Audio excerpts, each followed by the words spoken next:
Now, I'm seriously starting to get annoyed with the book about the entire thing. Mainly because we had to have the exact kind of ice cream Channing was eating when Jeremy heard about the news of his first book reviews. But good God above, save us from telling us plot-relevant information. Hello and welcome to Proconnotation Point's video Snark. If you came here because you thought that this was an audiobook, please stick around and maybe learn some reading and listening comprehension skills. I read books and discuss what went wrong and how they can possibly be fixed. I'm continuing my read-through of Funny You Should Ask by Elissa Sussman. Not the first video, go check out the others, links are posted below. Chapter 8. As Channing looks at Gabe, she can't help but compare him to the version he'd been a decade earlier. Yes, she has obviously seen photos of him recently, but she wasn't expecting the man before her now. And again, she's acting like she's somehow surprised that 10 years have passed. Also, Channing was apparently married for 6 years. I hope that it wasn't to Jeremy. She continues to sit and stare at him and take in all of the differences from a decade ago. There has been literally no plot except Gabe guiding Channing over to a table.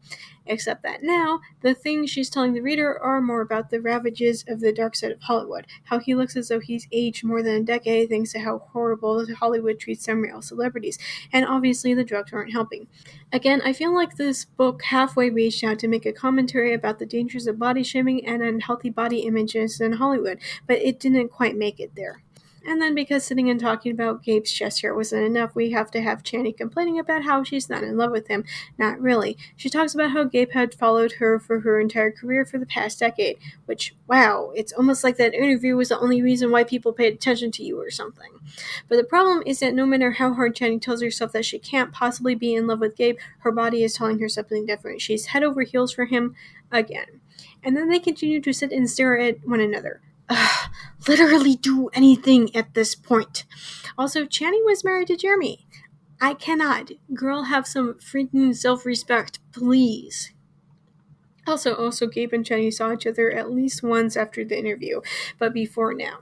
At a party in New York before Channing realized that her marriage was over, and she was still wearing her wedding ring. Now Gabe looks at her finger and sticks at his bear. He holds out his own hand as if to show that he's also unattached. Channing only feels angry over how Gabe had openly lied to her about his relationship with Jason. As mentioned in the prologue, literally days after the interview went up, Gabe flew off to Vegas and eloped with her. Which, I'd like to remind people that celebrities don't owe us anything, especially about their personal lives. It's honestly kind of terrible about how Channing holds onto her anger over the Gabe Jacinda business as if she herself was an injured party in all of this. They continue to stare at each other. This entire chapter has been nothing but them staring at each other, sitting down and continuing to stare at each other. Plot? What plot? Bonus Chapter 9. Today's bonus chapter is an article talking about Gabsinta confirmed and wed. The first half of this is stuff that the readers already know about how the two of them ran off to Vegas to elope when they were in the middle of filming James Bond. I'm kind of frustrated about this book constantly rehashing stuff that we already know.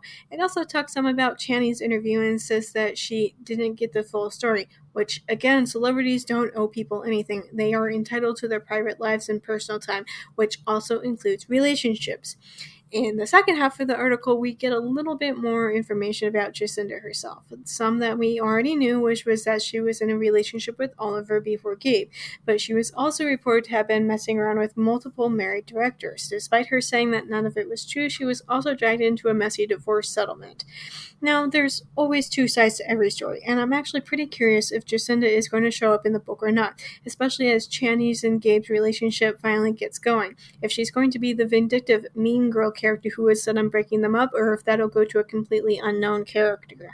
Chapter 9. As they order their meals, Gabe inadvertently reminds Channing that he's supposed to be sober, living that post-rehab life. Channing says that she's come prepared this time, which I sure hope that she would have become a better interviewer in the past decade, that she hasn't coasted on her fame from a singular interview this entire time doing nothing to actually improve herself. She begins the interview by reminding Gabe of how much time has passed, which I don't think that I would mind if the narration didn't keep hammering it in.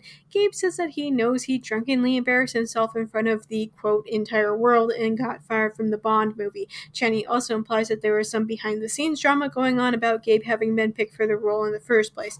Are we going to find out what that drama is? probably not because this book is miserable.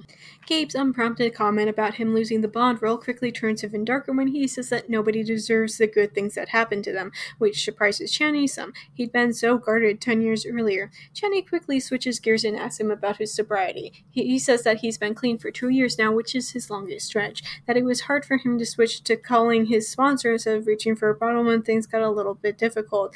But he's managing. Throughout all of this, Gabe keeps trying to ask Channy questions, but she really has matured quite a lot apparently, and she skillfully ignores his probing questions and redirects his attention back to himself.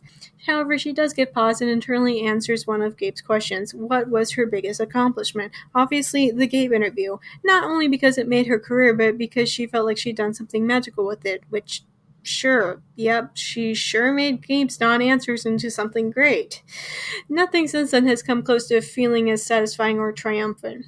I get that it was the interview that made her pretty famous. She went from being a puff piece interviewer to the lady with book deals, but at the same time, girl is flat out admitting that she is peaked. She goes on to say that she kind of not so much as hates as resents the way that Gabe has been forever linked to her own work. No matter what she's done in the literal decade since the Gabe interview, she's still known as the lady who did the Gabe interview. After that random aside that took up too much time and told us nothing that the readers didn't already know, she asks him how sobriety's changed his life. He talks about how when he was drunk he was able to avoid all of his problems, but now he's tackling those problems head on. She asks him about his failed marriage and then almost immediately regrets it, because this is getting way too personal, despite the fact that this is literally an interview. They're supposed to be kind of personal. He says that he doesn't regret his marriage, and then turns around and asks about Channy's old failed marriage. This spirals into pausing the book yet again so that Channy can complain about how terrible her life is. Jeremy had the book deal, but he had no book. It was literally only Channy pushing him that he managed to finish it after the third changed release date. It was after finding out that the New York Times left his book that Jeremy had proposed. Gabe pulls her out of her endless thoughts by saying something oddly insightful about her personally. She's getting kind of annoyed that he's trying to take over what's supposed to be his own interview and quickly redirects him again. She asks about how he'd moved back to Montana. He agrees that it was so that he could be closer to his family during his healing, and because, in case you somehow missed the memo, but Hollywood isn't exactly the best life if you're trying to be clean and sober. And then because there's literally nothing else going on whatsoever, the plot is stopped yet again for another trip down Channy's memory lane. A year after her interview came out, she'd gone to New York for a business trip. She'd kept in touch with Jeremy, and they'd both changed a lot since their breakup. The next thing she knew, she was moving across the country, and they were engaged. However, as the two of them sit in the restaurant with all that behind them, Channy can't help but wonder if Gabe thinks that she's trying to one-up him in the bad decision game. They finish eating, and Channy asks him about how he's in the remake of the Philadelphia story. Gabe playfully tells her that somebody had once told him that the movie could do with a modern update. The Channy of 10 years ago would have played along. But this Channy is serious. She doesn't flirt with the people she interviews. Instead, she holds on to the hurt that she feels about the whirlwind Gabe-Jacinda marriage, and I still fail to understand why it's any of her business. She also mentions that incident in New York where they'd run into each other.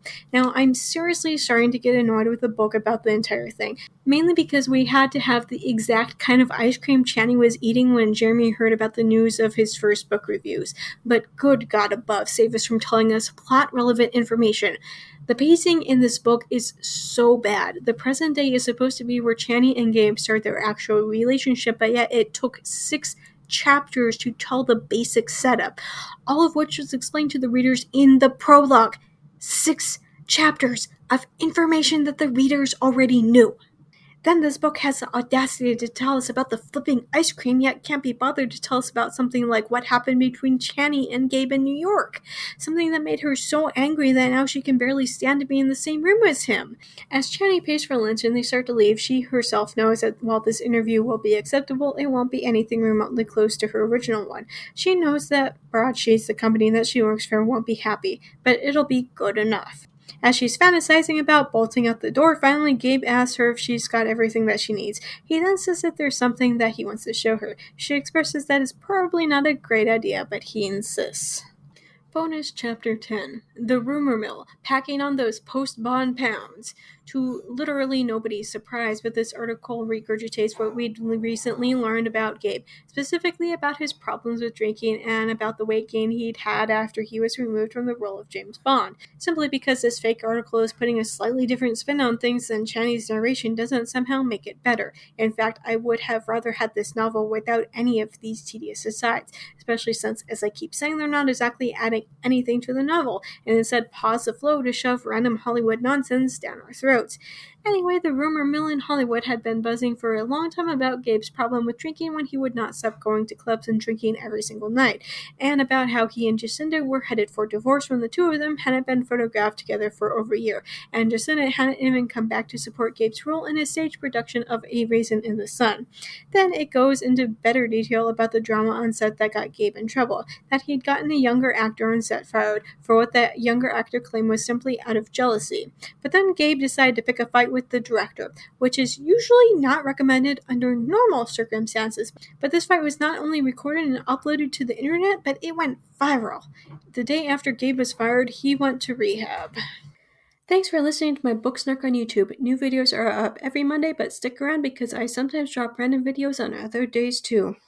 Just as a reminder, even if you can't financially support me, there are other ways to help me out. The first is watching this video as well as all my other videos. It's also important to like and subscribe.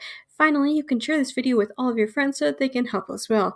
If you're already caught up with all my videos, you can go to Tumblr for my main book Snarks, always free and updated every morning. And if you've already read all of my main Snarks, then you can find even more Snark on my Patreon. You can access it for $1 a month. Members also get early access to my main Tumblr Snark. Special thanks to Dawn, Phoebe, and Nikki for supporting me on Patreon already. If you want to hear your name in my video next week, either support me on Patreon or make a one-time donation. Do you like my Snark so much that you want me to Snark your rating? I do that too. For just $6 per chapter, I will tell you how awful that your rating is. But not to worry if you feel like you couldn't take the criticism. I also offer regular book editing as well, just $10 per chapter. You can contact me on any of my social media platforms if you have further questions. If you want to read some of the things that I've written, you can purchase my works on Amazon. I have a slew of erotic short stories and 2 full-length novels. I also frequently run flash sales on my stories, and if you don't follow me on any social media, you might want to do so just so you can know when I might be offering things for free.